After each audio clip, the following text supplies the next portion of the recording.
ಪಾಕಿಸ್ತಾನ ನಡುವೆ ಏರ್ಪಟ್ಟಿದ್ದ ಸಂಘರ್ಷವು ಕದನ ವಿರಾಮದಿಂದಾಗಿ ತಿಳಿಯಾಗುವ ಸೂಚನೆಗಳು ದೊರೆಯುತ್ತಿವೆ. ಯುದ್ಧದ ಸನ್ನಿವೇಶ ನಿರ್ಮಾಣವಾಗಿದ್ದ ಹೊತ್ತಿನಲ್ಲಿ ಎರಡು ದೇಶಗಳು ಹಿಂದೆ ಸರಿದಿರುವುದು ಆಶಾದಾಯಕ ಬೆಳವಣಿಗೆ ಎಂದು ರಾಜಕೀಯ ವಿಶ್ಲೇಷಕರು ಅಭಿಪ್ರಾಯಪಟ್ಟಿದ್ದಾರೆ.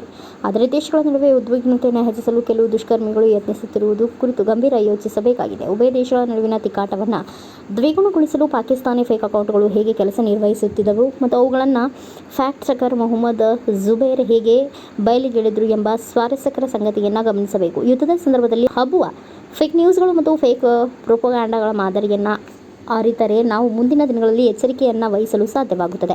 ಆಪರೇಷನ್ ಸಿಂಧೂರು ಕಾರ್ಯಾಚರಣೆ ಬಳಿಕ ಭಾರತೀಯ ವಾಯುಸೇನೆ ರಫೇಲ್ ಯುದ್ಧ ವಿಮಾನಗಳನ್ನು ಬಡಿದುರುಳಿಸಲಾಗಿದೆ ಎಂಬ ನಕಲಿ ಸುದ್ದಿಯಿಂದ ಹಿಡಿದು ನಕಲಿ ಫೋಟೋ ಮತ್ತು ವಿಡಿಯೋಗಳ ಬೃಹತ್ ಜಾಲವೇ ಹಬ್ಬಿತ್ತು. ಅವುಗಳನ್ನು ಇಂಚಿಂಚು ಅಕ್ಷರಶಃ ಬಯಲಿಗೆಳೆದ ಒನ್ ಮ್ಯಾನ್ ಆರ್ಮಿ ಎಂದರೆ ಫ್ಯಾಕ್ಟ್ ಚೆಕರ್ ಮೊಹಮ್ಮದ್ ಜುಬೇರ್. ನಿವೃತ್ತ ಭಾರತೀಯ ಸೇನಾಧಿಕಾರಿ ಎಂಬ ಸೋಗು ಧರಿಸಿ ಎಕ್ಸ್ನಲ್ಲಿ ಸಕ್ರಿಯವಾದ ಪಾಕಿಸ್ತಾನಿಗಳು ಮತ್ತು ನಕಲಿ ವಿಡಿಯೋಗಳನ್ನು ಹಬ್ಬಿಸಿದ ಪತ್ರಕರ್ತ ನಿಜಬಣ್ಣ ಬಯಲು ಮಾಡಿದವರು ಜುಬೇರ್. ಬಳಿಕ ಎಚ್ಚೆತ್ತುಕೊಂಡ ಸರ್ಕಾರಿ ಫ್ಯಾಕ್ಟ್ ಚೆಕ್ ವಿಭಾಗ PIB ಕೂಡ ಸುಳ್ಳು ಸುದ್ದಿಗಳ ಕುರಿತು ನಿಗಾ ವಹಿಸಿತ್ತು.